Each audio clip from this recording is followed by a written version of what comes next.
নমস্কার। গল্পের ঝুলিতে সকল শ্রোতা বন্ধুদের স্বাগত জানাই। আজ আপনাদের জন্য গল্পের ঝুলিতে রয়েছে ইন্দিরা দেবীর লেখা পুরস্কার। গল্পটি ভালো লাগলে একটা লাইক এবং কমেন্ট করে জানানোর অনুরোধ রইল। আর চ্যানেলে নতুন হয়ে থাকলে আরও গল্প শোনার জন্য চ্যানেলটি সাবস্ক্রাইব করতে কিন্তু ভুলবেন না। তাহলে চলুন শুনে নেওয়া যাক আজকের গল্প।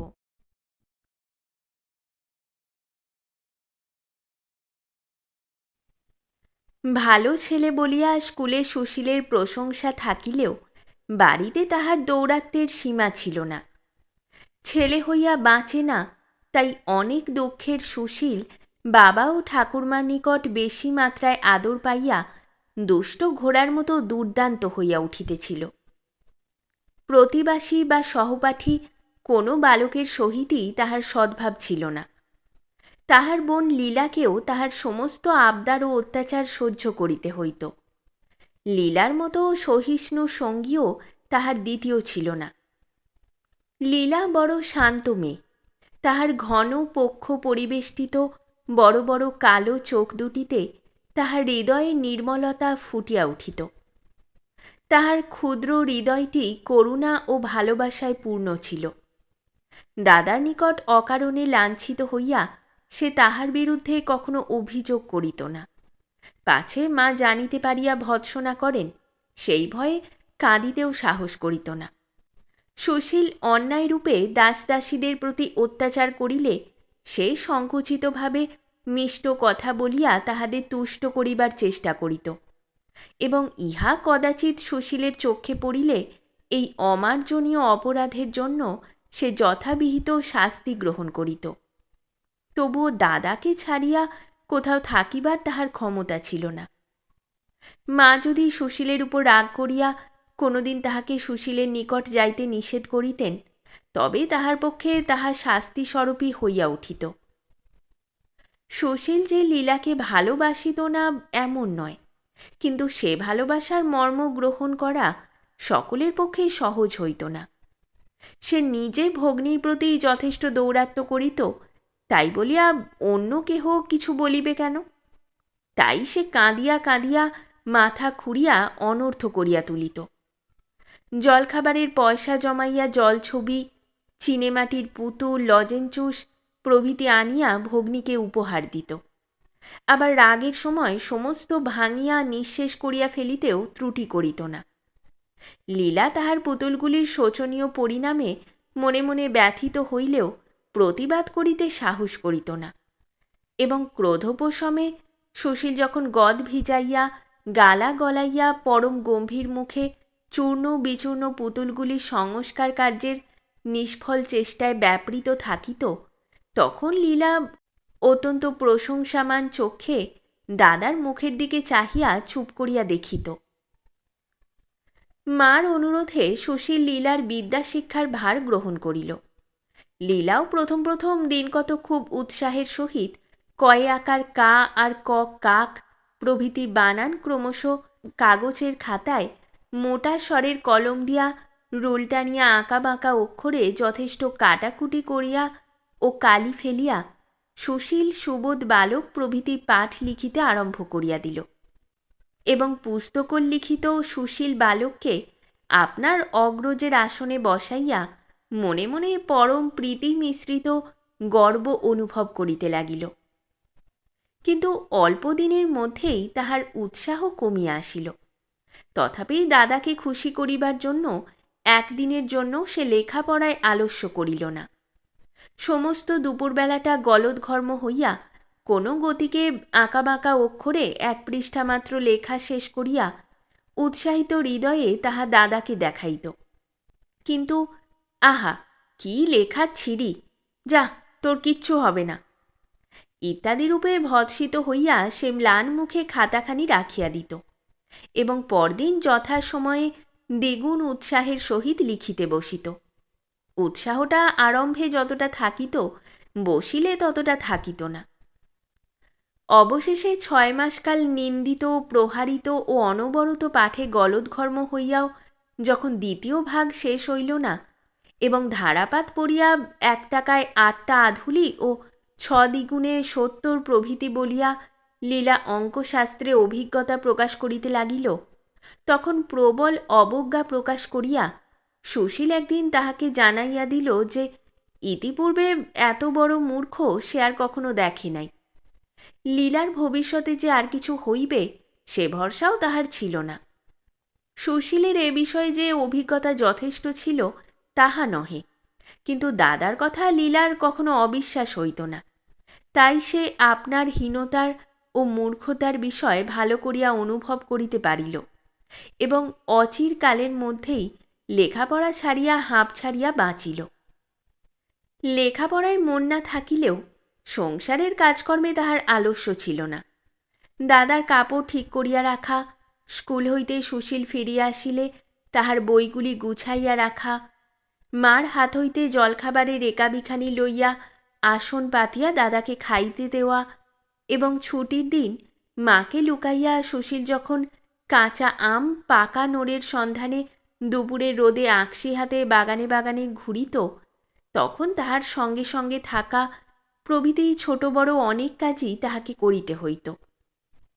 সকালবেলা ঠাকুরমার পূজার জোগাড় করিয়া দিয়া একখানি ছোট ডালায় চন্দন চর্চিত ফুলগুলি লইয়া পুণ্যিপুকুর, হরির চরণ ইত্যাদি ব্রত করিয়া দাদা, বাবা, মা, ঠাকুরমা সকলের মঙ্গলের জন্য দেবতার নিকট প্রার্থনা করিত এবং সুশীলের আহারের সময় প্রবীণা গৃহিণীর মতো ওটা খাও এটা খেলে না বলিয়া অনুনয় করিত।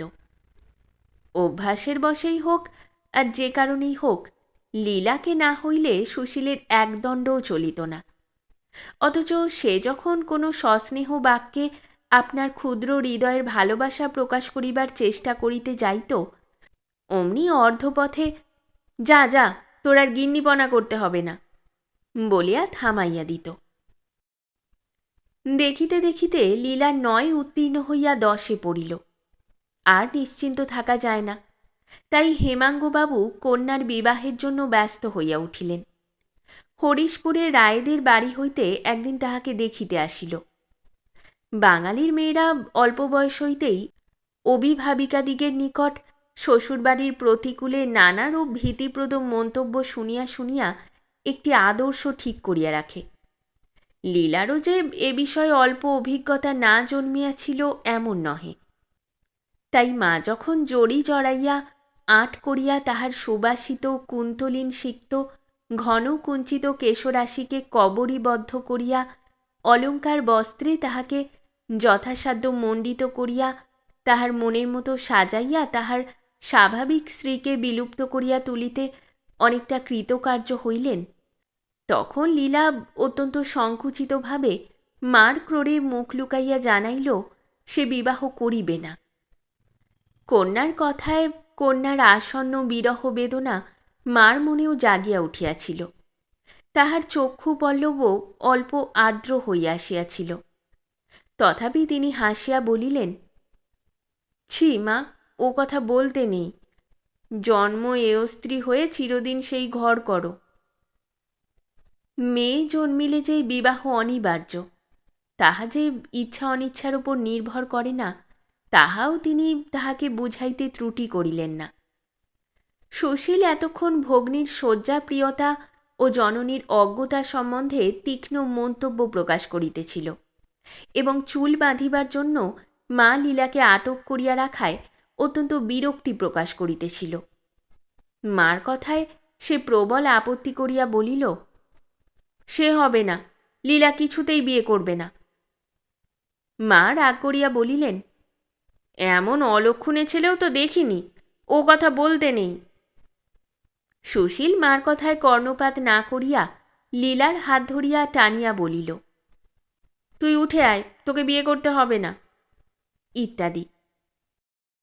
তথাপি লীলাকে বিবাহ করিতে হইল। পাত্রপক্ষ খুব বড় মানুষ। ছেলেটি দোজবরে হইলেও বয়স বেশি নয়।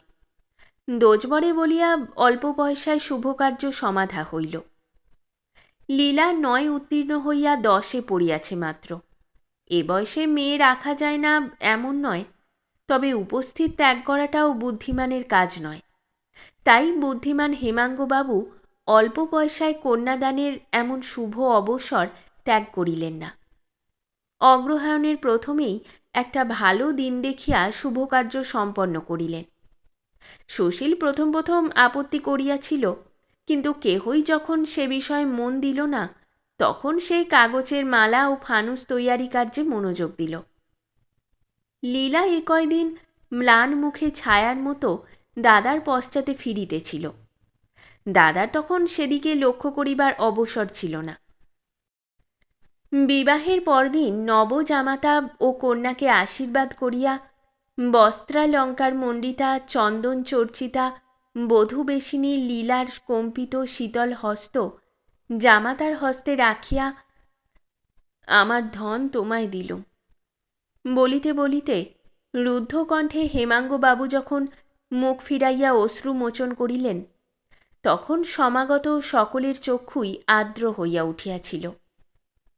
লীলাও সকাল হইতে কাঁদিয়া কাঁদিয়া শ্রান্ত হইয়া পড়িয়াছিল। সুশীল অত্যন্ত গম্ভীর মুখে একপাশে দাঁড়াইয়া এই বিদায় দৃশ্য দেখিতেছিল। ক্রন্দনাকুলা লীলা যখন মা বাবা ও দাদার চরণ বন্দনা করিয়া পালকিতে আরোহণ করিল, তখন সুশীলের সহস্র চেষ্টা উপেক্ষা করিয়া অশ্রুরাশি চক্ষু রুদ্ধ করিয়া দিল।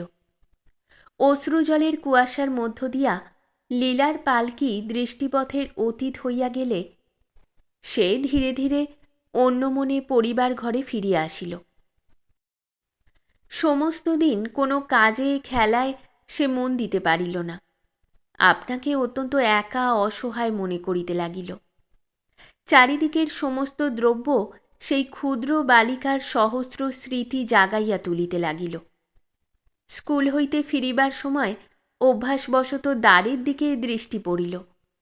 আজ আর দুইটি উজ্জ্বল আনন্দোৎফুল্ল ঘন পল্লবমণ্ডিত কালো চোখ তাহার পথ চাহিয়া অপেক্ষা করিয়া নাই। পরিবার ঘরে পাঠ্যপুস্তক অযত্নে বিক্ষিপ্ত, কেহই তাহা গুছাইয়া রাখে নাই। উৎসবের অবসানে বিদায়প্রাপ্ত রসুন চৌকির দল আপনার ইচ্ছামতো বিদায়ের সুর বাজাইয়া যাইতেছিল। মুক্ত বাতায়ন দিয়া সুদূর প্রসারিত ধান্যক্ষেত্র, অশ্বত্থ ও তিনতিরি বৃক্ষের ছায়াচ্ছন্ন অসমতল মেটো রাস্তায় কদাচিৎ দুই একজন পথিক ও অদূরবর্তী শৈবালাচ্ছন্ন পুষ্করিণীতে মৎস্যলোলুপ দুই একটা উলঙ্গ ধীবর বালককে দেখা যাইতেছিল। সুশীল দৃষ্টি ফিরাইয়া লীলার পুরাতন মলার ছেঁড়া আঁকাবাঁকা অক্ষরে পরিপূর্ণ বালির কাগজের খাতাখানি লইয়া অন্য মনে পাতা উল্টাইতে লাগিল। সহসা একটা জায়গায় দৃষ্টি আকৃষ্ট হইল। লীলা তাহার চিরপরিচিত বড় বড় অক্ষরে লিখিয়া রাখিয়াছে, দাদা আজ আমায় এক শিশি দেলখোস দিয়েছে, গন্ধ কেমন জানি না, দাদা যখন দিয়াছে তখন খুব ভালোই হইবে। তলায় তাহার নাম। অতি বৃষ্টির অবসানে ডাল নাড়া দিলে যেমন ঝরঝর করিয়া পত্র সঞ্চিত সমস্ত জল ঝরিয়া পড়ে, সুশীলের যত্নরুদ্ধ উচ্ছ্বসিত অশ্রুরাশি তেমনই ঝরিয়া পড়িল। এই কয়টা কালির অক্ষরে তাহার বালিকা ভগিনীর হৃদয়ের ছবি সে আজ পূর্ণরূপে প্রকাশিত দেখিল। তাহার প্রত্যেক অক্ষরে যে বিশ্বাস, যে স্নেহ ও সরলতা, যে কৃতজ্ঞতা ফুটিয়া উঠিতেছিল, জন্মাবধি একত্র অবস্থানেও সে যে কেন তাহা অনুভব করিতে পারে নাই, তাহাই ভাবিয়া সে আশ্চর্য হইল। কষ্টের মধ্যে এমন আনন্দ সে জীবনে কখনো পায় নাই। বিদায়ের দিনে লীলার অশ্রু পরিপ্লুত বিষণ্ণ মুখচ্ছবি স্নেহমণ্ডিত মহিমাময়ী দেবীর মুখশ্রীর মতো তাহার মানস নেত্রে উদ্ভাসিত হইয়া উঠিল। সুশীল ত্রস্ত হস্তে চক্ষু মুছিয়া লীলার অসমাপ্ত ডায়েরির নিচে বড় বড় অক্ষরে লিখিল, লীলা খুব লক্ষ্মী মেয়ে, সেবার ফিরিয়া এলে আর কখনো তাহাকে কিচ্ছু বলিব না, এবার হইতে তাহাকে খুব ভালোবাসিব।